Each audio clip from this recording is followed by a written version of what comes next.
What's up, guys? Griffin here, coming back to you all with another part 3 now on our series on things I wish I knew when I started my pest control business. For those of you that don't know who I am, I'm the owner of Preferred Pest Management here in the Dallas, Texas area, specifically Rowlett, Texas. We've been in business now for about 3 years, and this series, we're talking about things that I wish I knew, that I literally believe, I strongly believe, and I'm probably underestimating my belief in this, that if I knew all this that I know now, I'd be at least 1.5 to 3 times ahead of where I am right now in terms of sales, how many trucks we have, routes we have, all that type of stuff. And today's topic is going to be short. It's kind of piggybacking off of yesterday's part 2, which if you haven't seen part 2, click on the channel. It'll be the video right below this one, essentially, in terms of uploads. And we're going to make a playlist once this series is, getting close to the end and wrapping it up. That way, if you see this in the future, you can go to that playlist and see all the videos and watch them. We try to keep them all around 10 minutes or less, roughly. But, we were talking about knowing the value of your service, what your company, not just stands for, but what type of value you offer. Are you the cheapest? Are you the most expensive? Are you the middleman? Like, kind of, we provide good service, but at a, somewhat affordable rate. Like, which are you? And all that type of stuff. Kind of like your company's mission statement to a certain degree. And to piggyback off that, one thing that I really wish that I knew and that I have learned is how to calculate, it's one thing to keep track of your books, right? Keeping track of all your expenses, the cash flow of your business, how much you're paying in fees and any disputes and all that type of stuff, just all of your expenses, right? It's another to be able to break it down in terms of percentages. It's one thing for you to go in there and, calculate it yourself. It's another whenever you can utilize a tool like, I think Google has one for free, I think it's called, not Google Docs. Wow, I'm having a mental fog moment. It's almost 5 p.m. and it's 98 degrees right now, so my brain's not 100% there. It might be called Google Sheets, something like that, similar to like Microsoft Excel. And even to this day, I'm horrible at Excel. My wife is pretty good at it, but she's of course busy with 4-year-old, or not even 4-year-old yet, 3-year-old and newborn, so don't really depend on her for a whole lot in terms of that. She's full-time stay-at-home mom, thankfully, and I've been pretty much having to teach myself a lot of this. And I wish that I knew when I first started the business, just one, obviously how to go in there, set up a table in terms of all of our expenses, importing it from QuickBooks, and from there categorizing it to where I can literally say, okay, this is how much money and expenses we had this month, this is each category, and how much from each category we had, say $1,000 in marketing total, like advertising cost, and $500 in truck costs, like fuel, tires, whatever the case may be.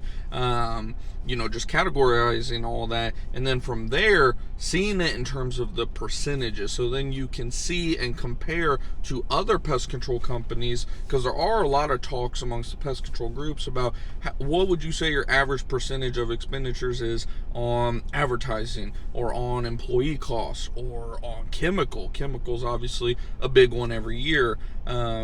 Note to the wise, from what I hear, it's usually around 3% roughly, but somewhere around like 2 to 5%, depending on a lot of things, of course. But just knowing how to do that versus literally going in there and calculating it yourself, and then from there being able, like I said, to take that data, compare it to everybody else in the industry that you can get in touch with, which a lot of people are very accessible now in these pest control groups, pest control owner groups.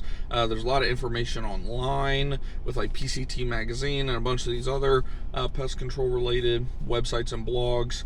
And from there, being able to analyze all that data and figure out, is money leaking out of the company somewhere, that, especially as you get bigger, you're going to have people that try to steal from you. You're going to have suppliers that try to, potentially screw you over. Just, you don't want to expect the bad in people, but you know, it's like, who was it? Was it Ronald Reagan that said, I forget which president, someone said, you know, trust but verify. You know, you want to trust everybody, but it's never a bad idea to verify that everything's matching up. You know, say you're spending 10% of your expenditures are on chemical costs, and then everybody else is reporting, you know, 3%. Then you know, okay, what's going on? Why am I paying almost 3x what everyone else is paying? Is it a me issue? Is it that I went to freaking Amazon.com to order my chemical like an idiot, and, you know, I need to do a better job on finding an actual supplier? Like, thankfully for us, we have 2 or 3 suppliers, if not more, in the Dallas-Fort Worth area. I know a lot of you guys probably aren't as fortunate. You know I have a cousin in the Midwest who I mention often, who the closest supplier to him, he found one recently, but before that, the closest one was like 2 hours away. So, I mean, they built a relationship, but it's all over the phone, email, etc. So it's not as easy as for me. I can literally walk into a location, see my reps, they know me as soon as I call. Oh, what's up, Griffin? Blah blah blah. Like, to be able to build that type of relationship, that's just one example, of course, but to be able to go in there and analyze all that data and make sure that, you know, money's not leaking out of your company, and if, you know, money is leaking, of course, figure out where that leak's coming from and eliminate it, obviously. And then second, you know, like I said, maybe just fine-tuning some things. Maybe, you know, you're spending too much on marketing, you might need to pull that back. Wouldn't suggest that usually, but you know, just, you know what I'm saying, I'm sure. But yeah, I mean, that you know, it probably seems like a very minor point, and like I said, we're kind of piggybacking, kind of cheating in this video, kind of piggybacking off of yesterday's topic, but it is very important to at least, you know, you're probably wondering, well, how often should I, you know, take a serious look at all this? I suggest, and again, just because I suggest it doesn't mean I'm always the best at doing it myself, but I suggest, you know, at least doing a breakdown like this once a month, you know, keeping track. Obviously, you should always be keeping tracks of your books, you know, all that good stuff for your pest control business, or any business for that matter, but, you know, have your breakdown once a month. But if you know, you're just strapped on time and, you know, you're like, man, I don't have the time. One, you can't make this automated. There are platforms out there that, you know, they can do all that, you know, for you. Second, you know, you can break it down by quarter as well. So maybe something you just want to analyze quarterly. You know, you may want to say, how much are we spending in the winter compared to spring, which I would suggest doing anyways. Just take a look at everything quarter by quarter, and then of course yearly, print out like a yearly statement in terms of you know, looking at all those percentages, you know, year over year differences and all that stuff, the longer you're in business. But yeah, I think that's pretty much it for this video. Let me know if you guys have any questions or need any clarification about, you know, anything we talked about today, or if you have any questions that I can cover in another video about starting and growing your pest control company. Like I said, it was another busy day today. Usually I shoot these in the morning. I had a video shot for you all. Well, I was almost done shooting a video for you all, and I ran out of memory on my phone. So I was like, I gotta go. I don't got time to shoot another video. I'll do it this afternoon. And like I said, we had another busy day. What did we do? 10, I think, today. Another 9 or 10 stops, something like that.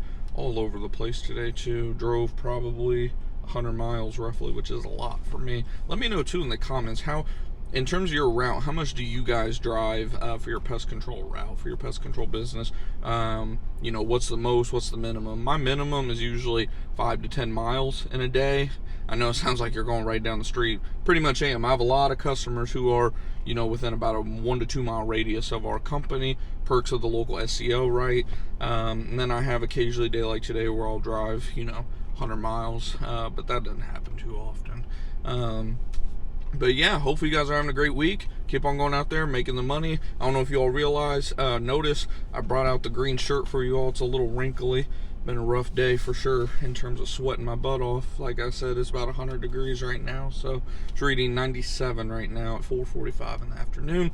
I'm gonna go jump in the pool. Like I said, if you guys have any questions or anything, don't hesitate to shoot it out in the comments. If you haven't already, subscribe below, hit the bell icon, and I'll see you guys in the next video or the live stream we're gonna do this weekend. Take it easy, everybody.